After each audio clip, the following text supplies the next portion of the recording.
So hi everyone and welcome back to my channel. My name is V. For today's video I'm going to be doing a very highly requested video all about how I got into Oxford University and now Harvard University, and I've had so many questions about this and it's just time to answer them, but I had my reasons for avoiding it, guys. I promise you I had valid reasons. I'm just one of those people that's very overly cautious about how much I share, especially on the internet. You just don't know who really has your best interests at heart and who is waiting on your downfall, and that makes me so anxious. So the idea of how fragile my position is right now, in terms of I have my exams at Oxford coming up in a few weeks, plus I haven't yet started Harvard, so I'm in a space where my places are they could disappear, in terms of something could happen and I couldn't do my exams or finish Oxford, or something could happen where Harvard decides to change their mind and take away my place. And you know, it's not yet finished, it's not yet solid, it's not yet done. So for me, I only like to speak when things are complete and I can actually say it happened, here's the proof, and we've done it, you know. But also I'm learning to embrace the journeys of life. I feel like since turning 22 I really have come into my own, and I know it's only been a month, but I'm starting to embrace that in life you can love and lose, in terms of you could have had something and it could go. So even if tomorrow I wake up and Harvard have decided to take away my offer, or Oxford decide to kick me out for some reason, I can say yesterday I had it and I loved it and I embraced it and I lived that moment of having both Oxford and Harvard like in the palm of my hands. Then the next day it was gone, and it's okay. Like, it's fine for something to once be yours and then not, and I'm accepting that now more and more as I grow older. So I'm just happy to finally share this video. Let's start from the very beginning. So of course, before Oxford happened, I did my GCSEs and then I did my A-levels, and then I decided to apply for university. Now in my first year I really wanted to go to Oxford, like so badly, and I was thinking about it for a long time, and I spoke to my teachers, and you guys know the story, they said no, all that kind of stuff. I didn't do it. And then in my second year of A-levels I thought to myself, I've robbed myself of an opportunity here. Like, I've always just desired nothing but the best for myself in life, in terms of I know I deserve these things. I know that I'm worthy of it. I know that just like any other person on this earth, I have the right to explore my dreams and desires to their full capacity. And I won't have it. So no one can tell me it's because you come from this background that you can't do this. I'm not having that. Like, that doesn't exist in my world. It's, if I want it, I'm gonna have to try and get it and somehow find a way to overcome those barriers. So when she said no to me, that I can't go to Oxford because it wasn't for people like us, to this day I don't get why she would say that to me. I was like, I'm not gonna have that. That's not acceptable. Like, a student should be able to aim as high as they want to. And at that point I was writing my second year of A-levels, but I already had my first year grades and I had 3 A's. So I was a little bit confused, like, that's the highest we could get at that point, so why am I not good enough? Because from what I've seen on the website, 3 A's is what's required, you know. So anyway, I hadn't applied because she said you can't apply for Oxford, which sucked. It sucked so much and it played on my mind for so long. And then I ended up in my second year finding out about something called a foundation year at the University of Oxford, and it was the first of its kind in both Oxford and Cambridge. And I was just like, you know what, this sounds like a phenomenal opportunity. I'm gonna do it, because I regretted not applying to Oxford the first time around. And yeah, I went ahead with the foundation year, and it really was speaking to me, like the requirements, the people it was targeting, it really was me. So I applied and it's the best decision I've ever made in my life. I stand by that today. I'm gonna say it was 80% amazing and 20% not, like anything in life, you know. While I was on the foundation year, we had to reapply for the actual Oxford degree, so they tried their best to emphasize that the foundation year was very much separate from an Oxford degree. So you came here for a foundation year for the year and that's all you're guaranteed. You must reapply like all other students in the country, and you could get in, you could not get in. It was very stressful to like apply for a university that you're already at, and knowing that actually walking around every day for the year knowing this could actually disappear at any point, this is not guaranteed. I reapplied, and out of the 100% of us that were there, on the foundation year. 70% of us ended up getting in, so that was quite stressful, and it was really sad to obviously lose people that you'd considered family and stuff, and it was just a very emotional experience overall. It was kind of like you really did make a family on that cohort. Nonetheless, the other 3 went on to do amazing things, and I'm just in awe of them right now, and the other 7 did their thing at Oxford, and that's that on that. And then I'm now obviously in my final year at Oxford, and I'm about to graduate in 2 months. Well, I think so, because of the pandemic. I'm not sure what's happening with that, but I should be graduating in about 2 months. So that was how we did Oxford. Started on the foundation year, reapplied. So I technically, like I always say, got into Oxford twice, because I did. I have 2 different acceptance letters for 2 different things. And at Oxford, by the way, I study classical archaeology and ancient history, just in case anybody was wondering. So then we go on to part 3 of my journey. So when I was at Oxford on my foundation year, there was just a lot happening in terms of you were very hyper visible. You really felt that you were there, and I didn't really like that. I didn't like the fact that my being there felt like kind of a spectacle in a sense, just because it was rare to see Black people at Oxford. Every time I came home, people here were just so mesmerized by what was happening over there, and it's as though we were living in 2 different worlds. And I wanted to address that. I was like, why should students from my area feel as though a place like Oxford, or whatever you want Oxford to represent, it could be Durham, Exeter, LSE, Cambridge, anywhere, why does that have to be such a far away, unattainable thing? So I decided to start YouTube, hence how I'm here with you guys right now. I started it in my first year of my actual Oxford degree, and as you guys know, with my YouTube, all of the content is very much geared towards education, academia, how you can like apply for stuff, personal statements, all of that jazz. So doing YouTube really helped in all of this journey, in terms of it allowed me to express myself, to help students. I went to speak with head teachers at their schools, I've done talks at schools, I've done lots of media work discussing diversity within Oxford and Cambridge, discussing representation, accessibility for students from underrepresented backgrounds,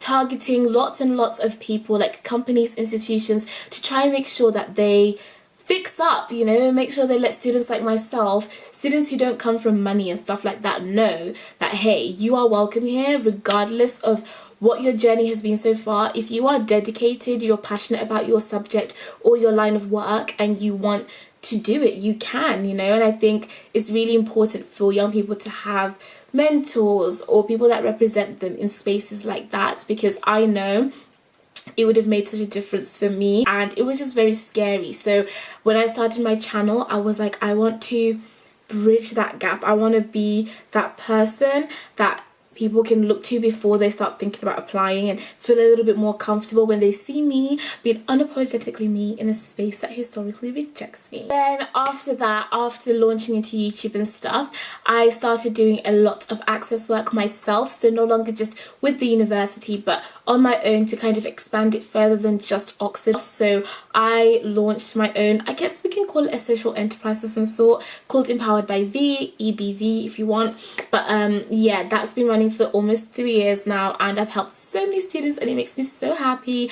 And then from launching EBV, we also won lots of awards, like the Future Leaders Award, Rare Rising Stars Award, Vice Chancellors, just so many amazing things. Even the award from the Prime Minister, like that was just insane. Things were just getting crazy, and I was so happy.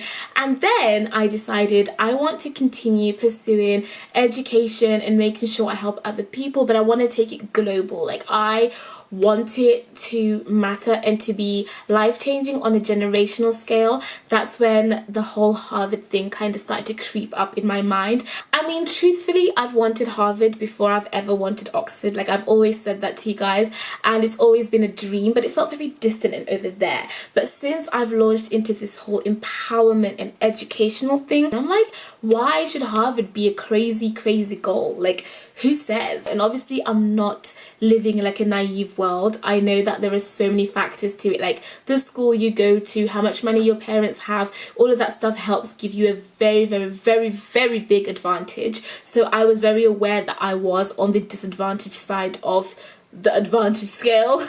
So I wasn't oblivious to that, so I knew I'd have to work a million times harder. So here comes the Harvard part of stuff. I applied in November, I believe, but I decided I was 100% going to do it in August. And if any of you came to Empowered by V 2019, you would have heard me say it on the stage. I said, Renee is my mentor. I absolutely love Renee. I just look up to her so much, and everything she's done and who she is and what she stands for. She's phenomenal. I'll link her channel down below. And I asked if I could visit her at Harvard in the summer, and I went to visit her in August, and I already wanted Harvard. Once I got there and I saw it, I said, I wanted you before, now I need you. Like, I need to be here. So then when I got home in September, I decided I'm absolutely applying for Harvard. It's not even a question. And I started preparing for the test that you have to take, which is called the GRE. I had to do this for my entrance exam into Harvard. And you can already see the size of this book. Like, it's not a joke. It's not a game. One of the hardest tests I had to prep for, just because, like, there's a mathematics section and it's weighed as equal to the other sections, which are like the reading and analysis sections, and obviously I'm stronger on those because I've been doing that for so long. But I haven't done mathematics since I left GCSE, so that was my biggest stress. I was like, how am I going to prepare for this exam in time? Like, the deadline was creeping up. I sent off my application for scholarships in like November,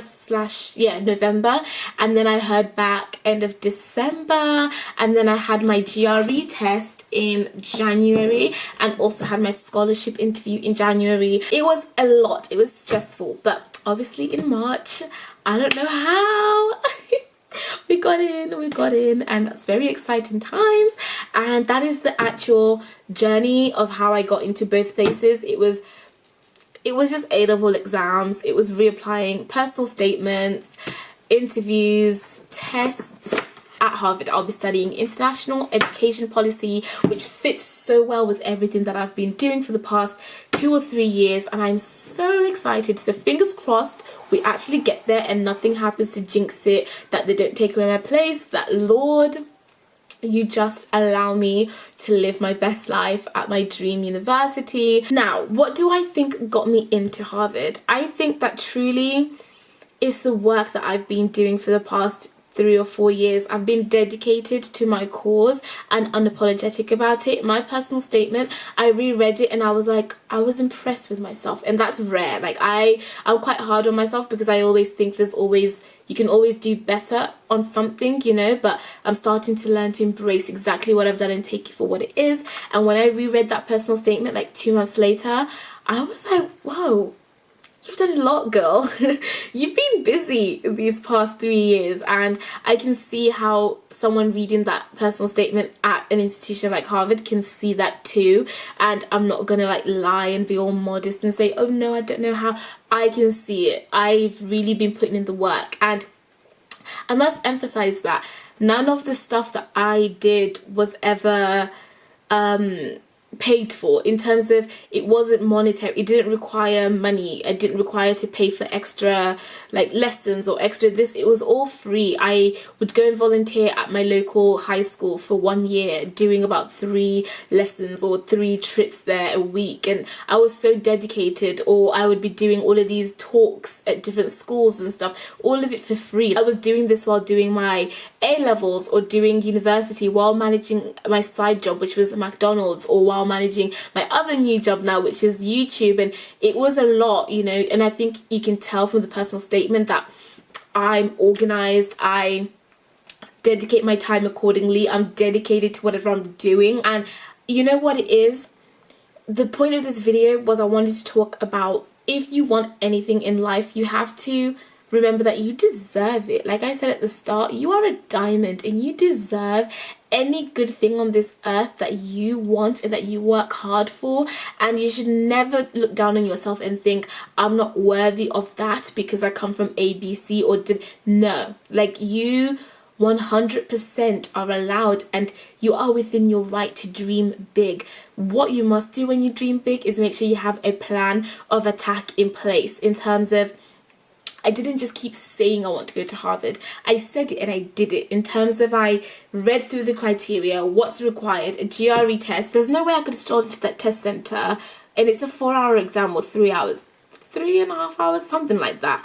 You cannot do it without doing the practice. I had to, as grueling and as boring and as just not interesting in any way that I did not want to do this, but I had to, because yes, you can dream big and say I want to go to Harvard, but you have to put the work in. That's the whole point. Like, there is no way of doing anything you desire that's really, really a big dream without putting in the work, the hours, the blood, sweat, tears. You have to go 9 to 5 on a 9 to 5. You have to go overtime on an overtime for you to get the things you want, and I've learned that very quickly. So when I decided I want to do Harvard, I could have done this a year later. I could have applied when I had less on my plate, but my timing and the things I wanted to do, I had to do it then. So I was like, you can't flop or drop on Oxford, because if you don't get a good grade here, you can't go here. So I had to maintain this and keep it top tier standard while also getting in there into Harvard, and also making sure you guys, I still maintain my channel, because it's absolutely one of my priorities. So if you want anything at all, dream as big as you want, but make sure there's a practical plan in place where you make sacrifices to get there. And I think you can apply that to anything in life, you know, and it's just, I'm so glad I've learnt that. And that's why I say I deserve the best in life, not in a cocky way or in a big-headed way. I'm talking about that as like a metaphor for anything at all. Like, you are allowed, as long as you have a plan in place, you really are allowed.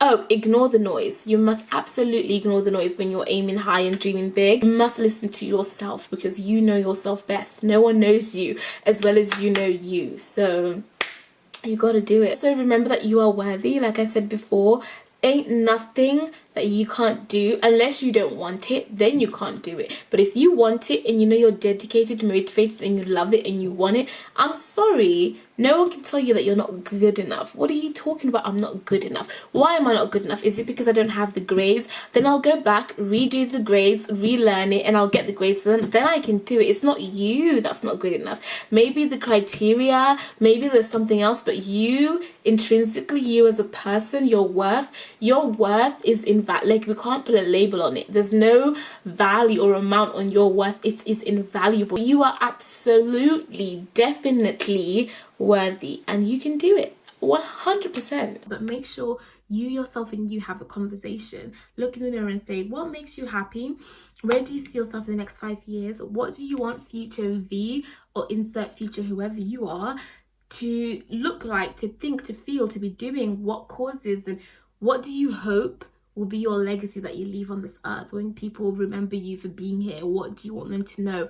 V was the one who did la la la, and I know what that is. I'm not going to share it, but be sure, just know that I know it. And yeah, the last point of advice would be, do your research. There's nothing more annoying than someone having a dream or a desire and not doing anything about it, not even the littlest thing, not even making any effort at all. So annoying. So make sure you do your research, see what Oxford requires, see what Harvard requires, see what WPP, JP Morgan, Goldman Sachs, Barclays, Citibank, or McKinsey, LinkedIn, Linklaters, Primark, Revolution, whatever the company, the brand, the people, Teach First, whatever it may be, all of that stuff. Whatever it is, do your research, because nothing is impossible, but it is impossible if you don't know what you need to do. So make sure you take the time to research, talk to people, find out what needs to be done, and start working on it early. And that's what I did for Oxford and Harvard. I don't know if I answered the exact question that you guys wanted me to answer, and I'm sorry for playing with my hair this whole time. I do that when I'm nervous, and this topic makes me very nervous. Yeah, that is it. I am going to do another one where I discuss actual tests and how I revise for it, blah blah blah, but I wanted to give the overview now and just get it out of the way, and hopefully I hope it answered the questions that you guys have. I don't know, I guess it was cute. But yeah, I'll see you guys in the next video. Sorry it was so long and chatty, but you wanted it, and I gave it to you. So I'm gonna go now. Thanks so much for watching. I love you so much, and I will see you in the next video. Fingers crossed nothing bad happens now where I get kicked out of Oxford and kicked out of Harvard, because that would be absolutely tragic. But if it does, here we are. But anyway, guys, I love you so much. Thank you so much for watching. I'll see you in my next video, and bye bye.